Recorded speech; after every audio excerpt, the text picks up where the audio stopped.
Tony Durcan, a senior officer of the Royal College of Nursing. The report that has come out today regarding the hospital and A&E, what are your main concerns? Well, first of all, Michael, are we surprised with the criticisms and the comments that have been made by the CQC?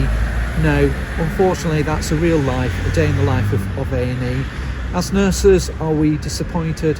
Absolutely, because our aim every day that we come in is to try to make the difference. And even though there are systemic problems about it, we as nurses are really upset and angry that we are in this particular position. We should be doing better, we could do better, and we need support to do better. This part of the report refers to actually the inspectors in A&E just next to us having to intervene to make sure people got treatment, people seriously ill.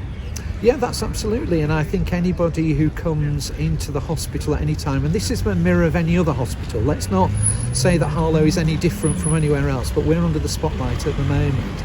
But absolutely, it is disappointing. We should do more, and we can do more. And absolutely, at that particular time, there were reasons, probably excuses about why the care was not given in the way that it possibly can. I do know the management of the hospital have worked really hard with the people to recognise that, to deal with that and to mitigate it. But our fundamental problem is, all the time, the A&E department is just full. It's absolutely chock-a-block, and we can't get people in and out safely and securely. And unless something changes, that is the way it's going to be.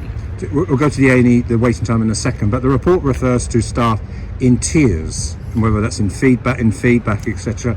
You know, that is a real problem, isn't it? That is heartfelt. How are you going to solve that?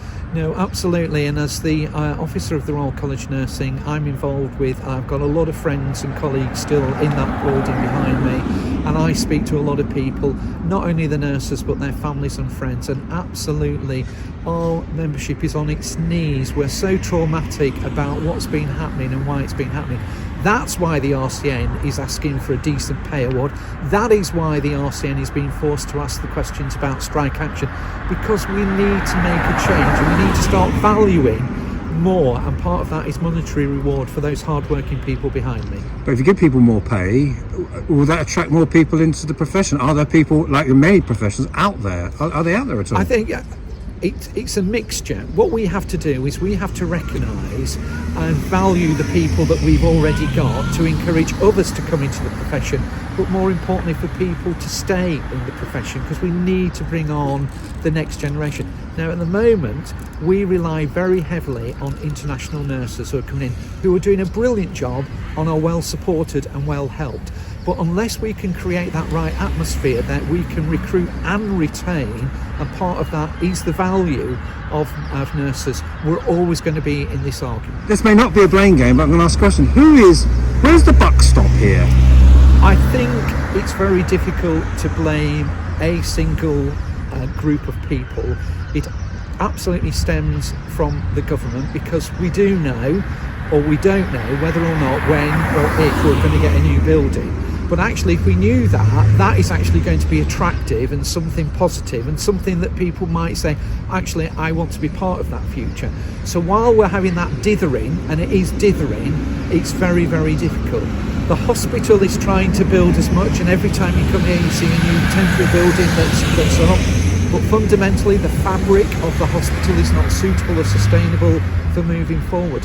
And we're in competition. We've got London down the road who can pay more money, and we've got a huge organisation called the Mid and South Essex around Chelmsford area that can make the place more attractive to recruit people.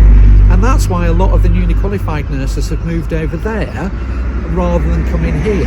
So the hospital is doing everything they possibly can, and I know in a couple of weeks' time they're doing a major campaign for healthcare support workers, which we welcome. But we still need to get this sorted out systemically, and the issue is, let's start valuing people by paying them.